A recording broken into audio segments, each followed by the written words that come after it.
গত ক্লাসে আমরা এইটুকু পর্যন্ত করেছিলাম, আর এটা তোমাদেরকে করতে বলছিলাম। তো সবাই করছি, বিভিন্ন জন বিভিন্ন ভাবে খুব ভালোই করেছি। আর এখানে অনেকেই আসলে এই তিনটে সেকশন যেহেতু একই রকম, অনেকেই দেখছি মানে আলাদা আলাদা ভাবে নাম দেওয়ার কারণে একটা জিনিসের তিনবার রেসপন্সিভ করতে হয়েছে অনেকের। তো বিভিন্ন জন বিভিন্ন রকম ভাবে করছি। তো আমি যেটা করছি যে এই তিনটা সেকশন যেহেতু একই রকম, তো তিনটাকে আমি সেম ক্লাস নাম দিয়েছি বা সেম কিছু দেওয়া আছে, যাতে একটা করব, এই একটা করব আর বাকি তিনটাতে ইফেক্ট পড়বে, মানে তিনটাতে হয়ে যাবে। তো চলো সেখানে শুরু করি। আমার এই যে এটা কোডে ওপেন করলাম, ওপেন হচ্ছে রেসপন্সিভ। এই যে এটা হলো তিনটা সেকশন, লাইট ফাস্ট পাওয়ারফুল, মানে এগুলো আসলে ফিচার কি কি এই অ্যাপটা ফিচার দিচ্ছে বা সেই বিষয়টা আর কি এখানে নিশ্চিত করা হয়েছে। তো আমরা রেসপন্সিভ মোডে যাব। সর্বপ্রথম আমরা একটি ট্যাবলেটের জন্য রেসপন্সিভ করবো, আর এখানে ট্যাবলেট হলো শুরু হয় এই আইপ্যাড মিনি, মানে 767 থেকে ট্যাবলেট শুরু। তো আমার এখানে রেসপন্সিভ করে একটু চেঞ্জ আছে, গত দিন হয়তো সেটা করেছি। তারপরে দেখি এই যেখানে 768, আসলে ম্যাক্স উইথ 768 হবে না, এটা মোবাইলের জন্য। এটা হবে 767 পর্যন্ত, কেননা 68-তে যখন যাবে তখন কিন্তু ট্যাবলেট স্ক্রিন শুরু হয়ে গেছে, মানে মিনি ট্যাবলেট শুরু হয়ে গেছে। তো কাজেই ওটা একটু ভুল ছিল, কারেকশন করলাম আমরা। ম্যাক্স উইথ আর মিনিমাম উইথ এর বিষয়টা আস্তে আস্তে ক্লিয়ার হবে, এটা একটু সময় লাগবে। তো যাই হোক, তাহলে আমরা এখানে এই যে এখানে দেখতেছি যে ট্যাবলেট স্ক্রিনে আমরা একটা পরিবর্তন করেছিলাম। তো ট্যাবলেট স্ক্রিনে এই যেটুকু করেছি আমি সেটুকুকে বাদ দেই, দিয়ে এখানে এইবার দেখো এখানে কেমন দেখায়, তারপরে আমরা করি। তো আমাদের ট্যাবলেট স্ক্রিন শুরু, এবং এখানে দেখো এই এরকম অবস্থা। এবং এখানে এই নিচের দিকে আমরা দেখব যে নিচের এই ট্যাবলেট স্ক্রিন নিচে দেখো এই জায়গায় একটা স্ক্রোল বার চলে এসেছে। তাহলে এটা আসলে ঠিক হইল না। তো আমি একটু ছোট করি এই যে ট্যাবলেট স্ক্রিন। তো তাহলে আমাদের প্রথম কাজ হবে যে এগুলো হলো রো বরাবর আছে, আর আমরা flex display flex property use করছি। তো রো বরাবর আছে, আমাদের এগুলো কাজ হবে প্রথমে এগুলোকে কলাম বরাবর করা, তাহলে পরে আমাদের অর্ধেক কাজ শেষ। তাহলে এই যে ডিসপ্লে ফ্লেক্স এখানে দেওয়া আছে, আমরা এটা কি করব কি, ফ্লেক্স এর ডিরেকশন আর রো বরাবর আছে, আমরা কলাম বরাবর করব। কলাম, ফ্লেক্স ডিরেকশন কলাম করলাম, বা এটা লিখলাম আর রিলোড দিলাম। দেখো এখন কিন্তু এই যে নিচে যে স্ক্রোল বারটা ছিল, এই যে স্ক্রোল বার, স্ক্রোল বারটা কিন্তু নাই। এই যে এই জায়গায় যে স্ক্রোল বার ছিল সেই স্ক্রোল বারটা কিন্তু নেই, তাই না? তাহলে আমাদের কাজ কিন্তু অর্ধেক শেষ। তবে এই জায়গায় দেখো একটা জিনিস খেয়াল করি, এটাও একটা ইমেজ আবার এটাও একটা ইমেজ। তো একটা ইমেজের পর আর একটা ইমেজ দেখতে কেমন অড লাগে না? তারপরে এখানে লেখা, আবার এখানে ইমেজ, আবার এখানে লেখা, এখানে ইমেজ, আবার এখানে লেখা। তো লেখা সবচেয়ে নিচে হয়ে গেছে, বা আমাদের মেন প্রবলেমটা হলো এখানে যে এখানে একটা ইমেজ তারপরে আবার এখানে একটা ইমেজ। তো আমরা ফ্লেক্স ডিরেকশন যে কলাম করেছি, তাই না? এই কলামকে আমরা রিভার্স করতে পারি, যে ফ্লেক্স ডিরেকশন কলাম না করে কলাম, কিন্তু সেটা রিভার্সে হবে, মানে রিভার্স মানে কি, উল্টাটা। তাহলে এই লেখা উপরে যাবে, তাহলে এই ইমেজের পরে এই লেখাটা আসবে, তাই না? সেটা দেখি, এই যে এই ইমেজের পরে এই যে লেখাটা আসছে। তাহলে এটা বিষয়টা একটু ভালো হলো। আচ্ছা, এর পরবর্তী কাজ হলো যে এখানে আমাদের পেডিং গ্যাপটা কমানো। এই জায়গায় পেডিং, যে পেডিং গ্যাপটা আছে সেই পেডিং গ্যাপটা এই যে এখানে দেখো পেডিং আছে, তাই না? এই যে এইখানে ব্যাপারে পেডিং গ্যাপটা কমানো। আবার উপরের সেকশন এই যে এখানে, এখানে পেডিং আছে কতটুকু, 70 পিক্সেলের উপরে নিচে 70 পিক্সেল এবং ডানে বামে 30 পিক্সেলের পেডিং আছে। তাহলে আমরা এখানে কি করবো, পেডিংটা কমাবো, উপরে নিচে আপ ডাউন করি। উপরে নিচে হলো মনে করো 70 পিক্সেল তো উপরে নিচে আছেই, তো আমরা উপরে নিচে মনে করো যে কম দেই একটু, 50 পিক্সেলের দিলাম। আর 500 হয়ে গেছে, 50 পিক্সেলের দিলাম। আর ডানে বামে কত আছে, 30 পিক্সেলের, তো ডানে বামে 30 পিক্সেল দিয়ে দিই। এই, ঠিক আছে। তাহলে পরে উপরেরটার সাথে এই যে এইগুলোতে যতটুকু পেডিং আছে, এই যে উপরে নিচে ডানে বামে 30 পিক্সেল, হ্যাঁ, তাহলে এগুলোতেও দিলাম 30 পিক্সেল, তাহলে পরে বিষয়টা ভালো দেখাচ্ছে। আহ এইখানে তো ওইটুকু কপি করলাম, নিয়ে গিয়ে এখানে এইটুকু কিন্তু আমরা করতেছি ট্যাবলেট স্ক্রিনের জন্য, ঠিক আছে। এবং এই, আচ্ছা, ট্যাবলেট স্ক্রিনে আমরা আসলে এই যে টেক্সট গুলো দেখতেছি, হ্যাঁ, এইগুলো আমরা আহ লেফটে রাখবো বা মিডিলে নিয়ে আসবো, সেটা আমরা পরে দেখি। কিন্তু আপাতত এই জায়গায় যে এই যে এতখানি যে গ্যাপ হইলো, এরপরে দেখো এখান থেকে এখানে গ্যাপ ঠিক আছে, কিন্তু এই জায়গা থেকে এখানে অনেকটা গ্যাপ, তাহলে এই গ্যাপটা আমাদের ঠিক করতে হবে। এই গ্যাপটা কোথায় থেকে পাচ্ছে সেটা খেয়াল করে দেখতে হবে। এই যে কন্টেন্ট, এখন এই গ্যাপটা মানে প্রবলেমটা হচ্ছে এখানে আমরা যে এই কন্টেন্ট, দেখো এই কন্টেন্টটা অনেকখানি জায়গা নিয়ে হচ্ছে। আর এটা হওয়ার কারণ আমরা যে ফ্লেক্স ডিরেকশন এখান থেকে কলাম বরাবর করলাম না, বা কলাম রিভার্স যেটাই বলি, কিন্তু এটা তো আসে আসলে কলাম বরাবর। তো কলাম বরাবর করার পরে এখানে যে আমরা ফ্লেক্সের বেসিস দিছি, এই বেসিসটা আসলে এই 480 এই উইথ বরাবর কাজ করতেছে। তো ফ্লেক্সের এই উইথটাকে আমরা ফিক্সড উইথ না দিয়ে এখানে আমরা পার্সেন্টেজ আকারে ব্যবহার করব 100%। তখন এখানে দেখো 100% ইউজ করাতে এক ধরনের এই যে ইমেজের নিচে যে গ্যাপটা ছিল, দেখো ওই ইমেজের গ্যাপটা, আচ্ছা আমরা একটু রিলোড দিই, তাহলে পরে আরেকটু ভালো করে বোঝাতে সক্ষম হব। সেটা হলো যে এই যেখানে এই যে ইমেজের এখানে অনেকটা গ্যাপ, তাই না, এই যে এখানে দেখতেছি গ্যাপ। তো আমরা এইভাবে নেই যে ফ্লেক্স ফ্লেক্স 0 0 এটা দিব 100%, ঠিক আছে। তাহলে পরে দেখো এই যে নিচের যে 480, এটা কারণে এই যে এই জায়গায় গ্যাপটা অনেকটা বেশি ছিল, যার কারণে এই গ্যাপটা হচ্ছিল। তো এখন কিন্তু আর গ্যাপটা নেই।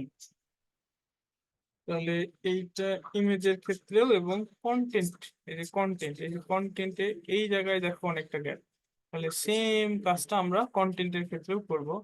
তো আগে ইমেজেরটা এখানে লিখে আসি। আসলে এখানে এই সমস্যাটাই হয়েছে। তবে তোমাদের মধ্যে অনেকে আবার এখানে ফ্লেক্সের এই ফ্লেক্স বেসিসের উইথ না দিয়ে ডাইরেক্ট উইথ লিখছে, সেভাবে করছে, ওটাও হবে, সেখানেও সমস্যা নেই। তো আমরা এখানে করবো কি, ফ্লেক্স 0 0 কত, 100% পার্সেন্টেজ। আর এই মোজিলা ফায়ারফক্স ইউজ করার আরো একটা সুবিধা আছে, দেখো এই যে এইখানে ক্লিক দিলাম, এটা কতটুকু জায়গা নিয়ে আছে সেটা সুন্দর করে দেখাচ্ছে। এই যে এটাকে তুলে দিলাম, এটাকে আনচেক দিলাম, দেখো এখানে যখন ক্লিক দেবো, দেখো এটা আসলে যে এতখানি জায়গা নিয়ে আছে। যখন আমরা এটা চেক করতেছি তখন ওই জায়গাটুকু কমে গেছে, বুঝতে পারছি। এই আর কি বিষয়। তো আমরা এটারেও কি করব, কপি করে নিয়ে যা আমাদের এখানে বসাইতেই, বুঝতে পারতেছি না সবাই। হ্যাঁ, হ্যাঁ। আচ্ছা ঠিক আছে। তো এখানে দেখো অনেকটাই আমাদের রেসপন্সিভ মোডের অনেকটাই কিন্তু আমাদের কাজ হয়ে গেছে। হুম, এখন এখানে যে বিষয়টা একটু বেশি খেয়াল করা দরকার সেটা হচ্ছে যে এই ইমেজের উইথ।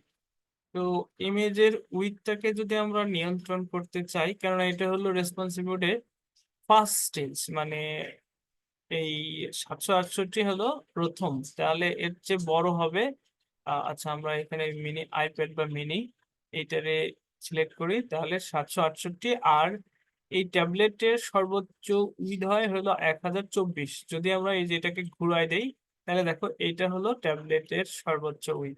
হুম।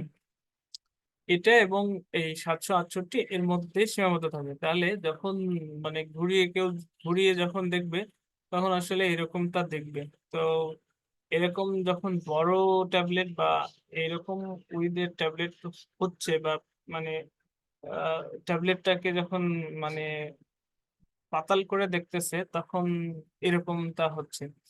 তো সেইটাতে আসলে খুব ভালো দেখা যাচ্ছে না। তো এটাকে যদি আমরা নিয়ন্ত্রণ করতে চাই, তাহলে আমাদের যে এই যে টেক্সট আছে, এই টেক্সট গুলোকে আমাদের আসলে মাঝখান বরাবর নিয়ে আসলে ভালো হয়। তো আমি প্রত্যেকটাকে আলাদা আলাদা করে না ধরে, এই যে কন্টেন্ট র্যাপার যেখানে দিচ্ছি না, এই জায়গায় যদি আমরা বলি যে টেক্সট অ্যালাইন সেন্টার, তাহলে পরে সবগুলো একেবারে সেন্টার বরাবর চলে যাবে। হুম। এই দেখো, প্রত্যেকটারই টেক্সট অ্যালাইন সেন্টার হয়ে গেছে। এরপরে আরো খুচরা কিছু প্রবলেম আছে, সেগুলো আমরা দেখতেছি। হুম। এরপরে দেখো, এখন যদি এটাকে বড় স্ক্রিনের ক্ষেত্রেও দেখি, তাহলে বড় স্ক্রিনের ক্ষেত্রে যখন দেখতেছি, তখনও কিন্তু এটা খারাপ দেখাচ্ছে না। আবার ছোট স্ক্রিনের ক্ষেত্রেও যখন দেখবো, তখনও কিন্তু খুব একটা খারাপ দেখাবে না। এখন এখানে আরেকটা যে খুচরা প্রবলেম, সেটা হচ্ছে গিয়ে এই টেক্সটের থেকে এই ইমেজের দূরত্বটা অনেকটা কম, আবার এই ইমেজ থেকে এইখানকার দূরত্বটা অনেক বেশি। তাহলে এই জায়গা থেকে এখানকার দূরত্বটা কম, আর এই ইমেজ থেকে এই টেক্সটের দূরত্বটা বেশি। তাহলে আমরা যদি শুধু এই প্যারাগ্রাফকে শুধু মার্জিন বটম করি কিছুটা, তাহলে পরে আমাদের সকল জায়গায় প্রায় উইডথটা সেম হয়ে যাবে। মানে সরি, এইখানকার গ্যাপটা ঠিক হয়ে যাবে। তাহলে সেইটা করে দেই, এবং এই গ্যাপটা কতটুকু এই জায়গায় আমরা যদি মাপি, সেটা বুঝতে পারবো যে এখানকার গ্যাপটা কতটুকু। এখানে দেখো 50, এই যে উপরে নিচে 50, এখানে 50, আবার এর উপরের যেটা সেখানেও 50। তার মানে এখান থেকে এখানকার দূরত্ব প্রায় 100 পিক্সেল আছে গ্যাপ। হুম। তাহলে এই জায়গায় যদি আমরা 100 পিক্সেলের মতো গ্যাপ করতে চাই, সেটা পারবো। তাহলে সেই 100 পিক্সেলের গ্যাপ করলে পরে সব জায়গায় থেকে সমান হবে। তাহলে এই যে কন্টেন্ট, যেখানে টেক্সট লাইন, সেখানে মার্জিন বটম আমাদের করা দরকার কি 100 পিক্সেল। তাহলে পরে সব জায়গা থেকে প্রায় সমান দূরত্ব দেখাচ্ছে। এই যে এখান থেকে এখানকার দূরত্ব সমান, আবার এখান থেকে এখানকার দূরত্ব সমান। তো ট্যাবলেট স্ক্রিনের ক্ষেত্রে আমরা এরকমই চাই। আর ট্যাবলেট স্ক্রিনে এরকম একটু বড় বড় দেখায়, ট্যাবলেট স্ক্রিনে সাধারণত একটু বড় বড় দেখায়। তো আমরা বড় বড়ই চাই। এটাই রেখে দেই। এর পরের ধাপে যাব আমরা, কি এবার যাব মোবাইল স্ক্রিনে। ঠিক আছে। এই ট্যাবলেট স্ক্রিনে আমার মনে হয় না আর কোথাও কোনো সমস্যা আছে। সব জায়গায় এখন আমাদের প্রবলেম সলভ। হুম। আর এই যে লেখা যেরকমটা আছে, ফন্ট সাইজের পরিবর্তন করলাম না। চাইলে এই যে টেক্সটের ফন্ট সাইজ, এইটা একটু বাড়ালে বাড়ানো যায়। কিন্তু উপরে দেখো, এই যে এগুলোর সাথে এই লেখার আসলে একটা সামঞ্জস্য আছে। কাজেই যদি আমি এটা বৃদ্ধি করি, তাহলে পরে এটাও বাড়াইতে হবে। তাহলে পরে সব জায়গায় আসলে বাড়ানোর কোনো যৌক্তিকতা নেই। আমরা আইপ্যাড মিনিতে ফিরে যাই। এখন আমরা যাব কোথায়? যে মোবাইল স্ক্রিনে। মোবাইল স্ক্রিন শুরু হয়, মনে করো যে সর্বনিম্ন হলো, আর এ কোথায়, 360। এই 360-এ আসলে মোবাইল স্ক্রিনটা বেশি, মানে সবচেয়ে ছোট এখনকার লেভেলে। তো সেইটা করতে গেলে আমাদের কি কি করতে হচ্ছে? প্রথমে দেখো, এখানে যে প্রবলেমটা হয়েছে, দেখো এই ইমেজকে নিয়ে, এই ইমেজে ঝামেলা করতেছে। আর এই টেক্সট গুলো কিন্তু ঠিকই আছে, এই যে এই ইমেজ ঝামেলা করতেছে। ঠিক আছে? তাহলে আমাদের ইমেজকে নিয়ন্ত্রণ করতে হবে। তো এই ইমেজকে, ইমেজের উইথ আসলে যতটুকু, যে 480 ইমেজের উইথ, এই 480 উইথই পেয়ে যাচ্ছে, কিন্তু আমরা চাই যে এই র্যাপার ডিভের যে উইথ, ইমেজের উইথ যাতে সেইটা পায়। তো সেটা করতে গেলে এটাকে আইএমজি ইমেজকে ধরলাম, তারপরে ইমেজের উইথকে বলে দেবো 100%। তাহলে যখনই আমরা ইমেজের উইথকে 100% বলে দিলাম, তখন দেখো আমাদের এই যে স্ক্রোল বার, এটা কিন্তু আর নেই। এবং এইটা করলাম আমরা কোথায়? ট্যাবলেট স্ক্রিনে, সরি মোবাইল স্ক্রিনে। মোবাইল স্ক্রিনে আর অন্যান্য প্রবলেম গুলো প্রায় সলভ। তো আমরা সেটা নিয়েও দেখবো। আগে এটাকে সেভ করে আসি, এবং এটা মোবাইল স্ক্রিনের ক্ষেত্রে। এবং এটা কোন সেকশন ছিল? এটা হলো same same L F P section. এটা same L F P section ছিল। সেম, আমরা এটা বলতে পারি যে সেম 3। হ্যাঁ, সেম 3 এলএফপি সেকশন আমরা এটাও বলতে পারি। তো এই সেকশনে এসে আমরা শুধু পরিবর্তন করলাম কি ইমেজের উইথ, বাকিগুলো কিন্তু সেমই আছে। আর আরেকটা বিষয় আমরা এখান থেকে নিব, সেটা হচ্ছে যে এইখানে আমরা, এইখানে ইমেজে দেখো পেডিং দেওয়া ছিল কিন্তু 30 পিক্সেলের। আমরা এই আগের সেকশন গুলোতে পেডিং আসলে কমাইনি বা বাড়াইনি।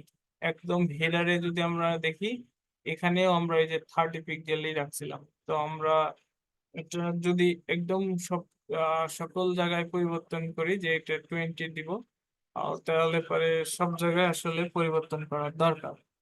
হুম এই এগুলোকে আপডেট করা দরকার, যে আমরা এটা এটা পরিবর্তন করতেছি। হ্যাঁ, তারপরে সেকশনটা পরিবর্তন করতেছি। সেটা করলে করতে পারি। তবে আপাতত আমরা ওটা নিয়ে দেখতেছি না, এখন এই সেকশন নেই দেখতেছি। তো এই সেকশনে এবার আমাদের মেন কাজ কি? আবার এই যে গ্যাপ গুলো অনেকটা বেশি মোবাইলে, আবার দেখতেছি যে গ্যাপ গুলো বেশি। শুধু আমরা গ্যাপ এবং এই ফন্ট সাইজটা নিয়ন্ত্রণ করলে আমাদের কাজ কিন্তু হয়ে যাবে। তাহলে এই ফন্ট সাইজ, যে এখানে যে ফন্ট সাইজটা দিছি 28 পিক্সেলের, তাহলে আমাদের এটার ফন্ট সাইজও আমরা শুধু নিয়ন্ত্রণ করব মোবাইলের ক্ষেত্রে। তাহলে এখানে একটু আপ ডাউন করি, 28 পিক্সেল, 28, তাই না? তাহলে শুধু আমরা ফন্ট সাইজে নিয়ন্ত্রণ করলাম, কপি করলাম, এবং কোথায় দিব? এই জায়গায় টেক্সট। তাহলে এটা ইমেজের পরেই দেই। শুধু আমরা যেটা পরিবর্তন করেছি সেটাকে বললাম, আর লাইন হাইট বেশি থাক, অসুবিধা নেই। আচ্ছা, তারপরে কি? এবার আমাদের দরকার এই গ্যাপ নিয়ন্ত্রণ করা। তাহলে গ্যাপ, সর্বপ্রথমে গ্যাপ, এই যে র্যাপারে যে গ্যাপটা দেওয়া আছে না, এই জায়গায় এই গ্যাপটা আমরা কমাই দিব।